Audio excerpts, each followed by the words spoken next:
Politics, குடும்பத்து அரசியலில் வெளிவந்த பூகம்பம் குடும்பத்தில் இருக்கக்கூடியது. அவர் என்ன மினிஸ்டரா தொடர்றதுனால இந்த நீதிபதி கேட்டிருக்காரு எப்படி நீ தொடரலான்ட்டு, அதனால ராஜினாமா பண்ணிட்டாருன்னு ஒரு வதந்தி இருந்தாலும் இது பொன்முடியையும் பாதிக்கும். காரணம் அவரும் இலாக்கா இல்லாத மந்திரியாகத்தான் இருக்கிறார், அவரும் தொடர்ந்து மந்திரி பதவியில் இருக்கிறார்.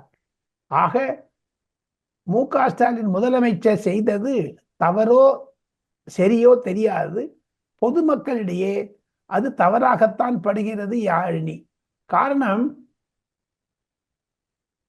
ஒரு கண்ணு சுண்ணாம்பு ஒரு கண்ணு வெண்ணெய்.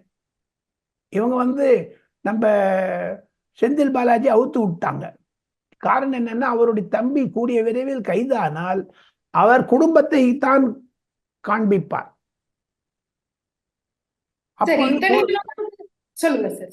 அப்ப குடும்பத்துல ஒரு குழப்பம் வரும், அதையெல்லாம் கட் பண்ணுன்ட்டு பிரியம் பண்ணிட்டார்.